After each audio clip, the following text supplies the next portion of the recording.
stop the offense, but you typically run out there a little bit unsettled. I think that's why he came right out throwing the football, hoping to catch him off balance. And he did.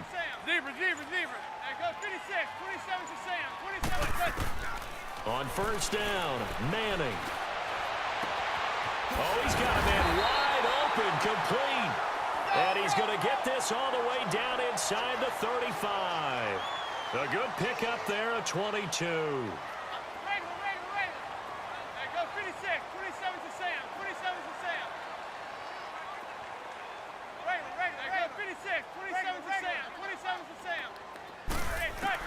Manning now on first down. And his pass is intercepted for the 4th time today.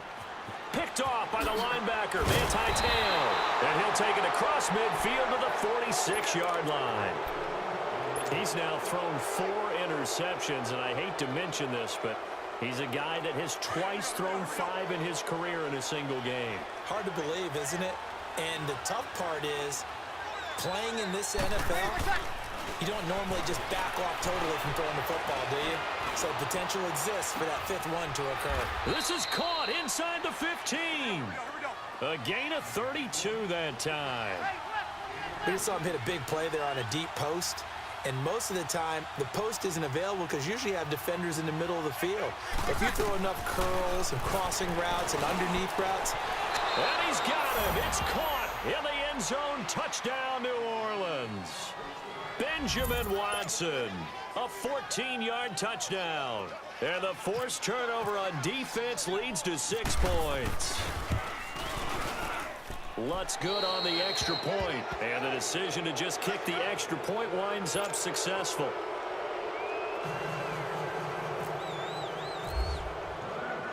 Lutz now to kick this one away.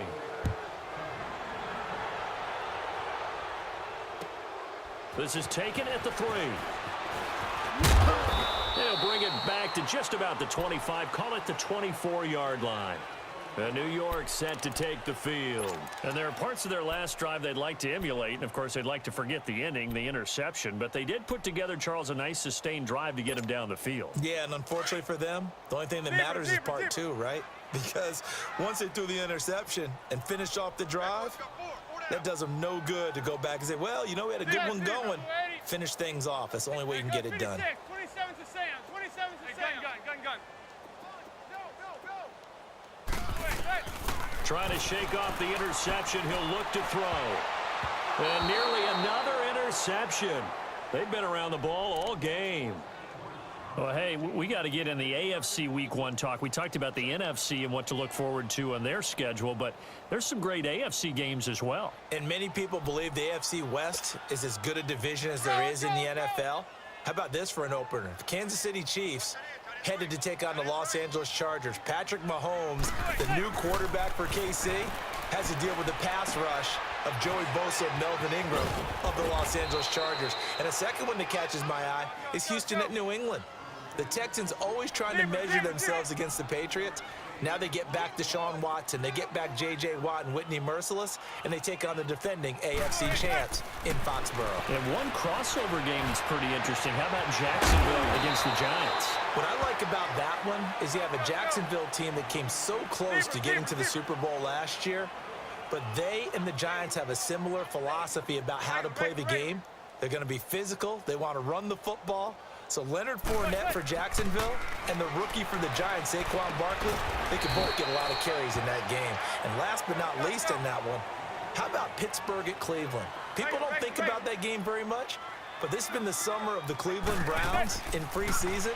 Well, Baker Mayfield actually hit the field, and can Cleveland... And Ingram's got it. Touchdown, Giants. Evan Ingram, a 22-yard touchdown grab. And the Giants are able to draw a bit closer. And he is a reliable target. They like to get him involved. They got him involved there for the score. And they should. He's a very good player. Remember, they can use him in certain positions, so many different spots, and he usually comes through for them. Rosas now to kick this one away. This is taken about 7 yards deep. And he'll be brought down at the 23, make it the 24-yard line. The Saints offense now, they get ready to head back onto the field. And they're hoping to redo their efforts in the last drive when they got into the end zone. And just think of what it's like now on the sideline, because when you score a touchdown, you have to go over and look at the tablet and see what you did on the last drive. When you scored points, it's a whole lot better view than when you're trying to figure out how to fix things there. And this has been a familiar sight all afternoon as they stop him behind the line. He'll wind up losing a yard on the play, and it'll be 2nd and 11. Working from the gun, it's Breeze. Drops this up to Kamara out of the backfield. Give him 12 yards on that one. It earns him a fresh set of downs. And a good quarterback facing zone coverage. If he has just a little bit of time to survey the scene, that's what's going to happen. No doubt about it. If there's no pressure, he's going to continue to pick them apart because he'll have all that time to find someone open downfield. You can only cover for so long. So maybe they want to go to a zone blitz scheme, get a little bit more pressure. Remember when Carolina did that against Denver? They lost the game ultimately. They dropped the defensive end out, and he ended up with an interception in that game in Super Bowl 50. Maybe some sort of scheme like that to try and get more pressure at the passer. They'll run it now out of the gun. And forget about finding a lane. He barely had time to look up before he was planted in the backfield. Now, they struggled to get him rolling on the ground in the first half, and that's sort of continuing here in the third quarter. Yeah, but I don't think it's time to abandon the running game. I would say keep feeding the horse, and I believe he'll eventually reward them, especially as we get deeper in the game. And the giant rush gets home as down he goes. Olivier Vernon in there to drop him, and it'll be a loss of about 8.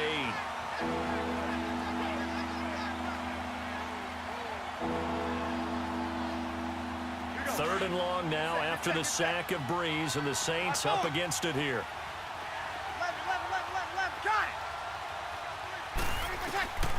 Shotgun now for Breeze. Flush to his right. He's going to run, but he's got a long way to go. The decision to tuck and run gets him 3, but that's not enough. Now it's 4th. And, partner, I would guess that in his headset he was hearing from his coach, it's 3rd down, don't take a sack. And in this case, he's able to avoid the pressure and get out of there. He doesn't get the first down, but he does turn a possible loss into positive yardage. So they're forced to punt on 4th as this one's away. Now out come the Giants. Good drive last time. Really effective passing the football. Do you maybe mix it up, now go to the ground game and surprise the defense a little bit? I would anticipate the defense making some changes, but I wouldn't necessarily just absolutely go in the opposite direction. They're doing so well throwing the ball. Yeah, why I wouldn't change it up until they showed me a reason to do so. Hey, go 56. 27 to Sam. 27 to Sam. Hey, gun. Hey, touch. On 1st and 10, Manning. And his throw's going to be incomplete.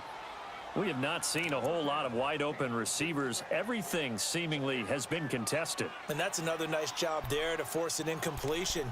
They've been very cohesive, knowing each other's moves all game long, and they've been on the spot just about every time. And they've held them in check on the scoreboard. After the incompletion, here's 2nd and 10 from the 20.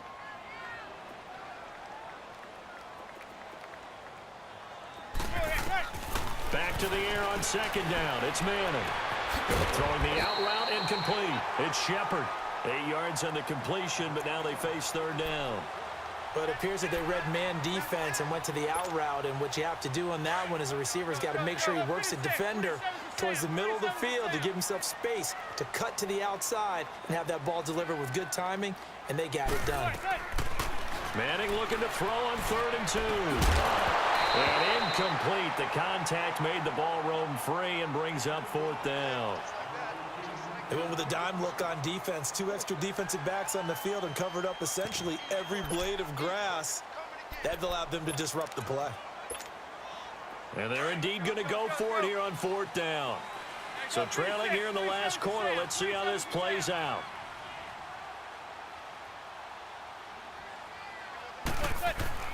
Now Manning, gotta have this one. And Ingram holds it in. And they're going to get this one all the way out across the 45. The time to pull out the stops is now, and they convert there on 4th down. Hey, go 56. 27 to Sam. 27 to Sam.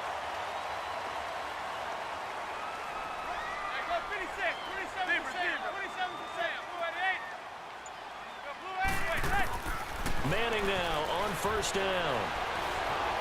Nowhere to escape, and he goes down. Alex Anzalone coming with pressure. He drops him on the blitz for a loss of 12. And on that one, the protection just broke down. You've got to have that leverage, don't you? We always talk about low man wins in the running game for an offensive lineman versus a defensive lineman. It's essentially the same thing in pass protection. Get lower than that defense. And now here is another interception. Picked off by Marcus Williams. And he will take this all the way up past the 40-yard line. The interception woes, they just continue to mount. He's thrown 5 picks. At this point, you got to be thinking, is it something between the ears? I think a confidence hit does occur once you start getting those numbers up there a little bit. But as you and I both know, it's not always just one guy's fault. Maybe somebody ran the wrong pattern. Maybe some balls were tipped. It could be so many different things. Bottom line, though, it comes back to the guy throwing it. And he is down deep into Giant territory. A big play there on the catch and run. 51 yards. So what's the old expression that quarterbacks like to use when they decide to throw the football? I'm looking for either a touchdown or a check down. And he took the check down on that play, and it worked almost to perfection. Kamara, and he'll take it into the end zone for the Saints touchdown. A great play there. His second touchdown of the afternoon. And the forced turnover on defense leads to 6 points. Lutz with the extra point. And the decision to just kick the extra point winds up successful. Lutz now to kick this one away.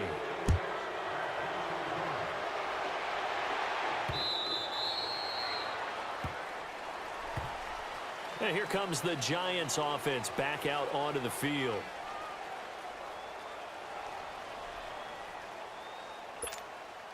Manning and the Giants come up now 1st and 10 at their 25-yard line. Go 56, 27 to Sam, 27 to Sam. Let's go. Trying to shake off the interception from the last drive. He'll look to throw. It's caught. Beckham. And he'll be brought down right at the 30 here. 5 yards on the catch there. Brings up 2nd down. Decent start to the drive, but let's face it, they need a lot of things to go right in a short amount of time down 3 scores. Yeah, they're going to run their 2-minute offense here in this game, but this is for future games. Can they get better and be ready for the next time, hopefully with a chance to win? First target, first catch, and a 1st down. The goal for any offense versus a zone defense, find the holes where guys are available and put the ball on the receiver before any defender can step up and fill it. They did it well there. Perfectly executed crossing route. And he's brought down. 17 more yards on that one as they keep the drive rolling.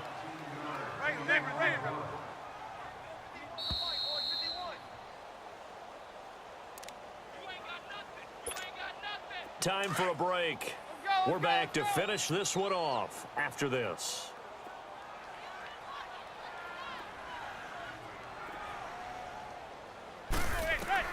Throwing on 1st down. Manning. He couldn't quite hold it. Got hit. Ball pops out. Incomplete. Brandon, at least there's one bright side to that incompletion. What's that? It wasn't an interception. Wow. You're a nice guy. That was kind of savage. But correct. No pick, just incomplete that time. 27 to Sam. On play action. Now Manning. And incomplete there. A nice hit. Jars the ball free and brings up 3rd down. This defense was definitely alert to the possibility of the deep ball, and they were more than ready for it. They've got the lead 4th quarter. Maybe can expect more passes like that downfield. 56, 27 to Sam. 27 to Sam. To throw on 3rd down. Manning. And my goodness, another interception. Picked up by Marcus Williams. And he'll bring this all the way up to the 45.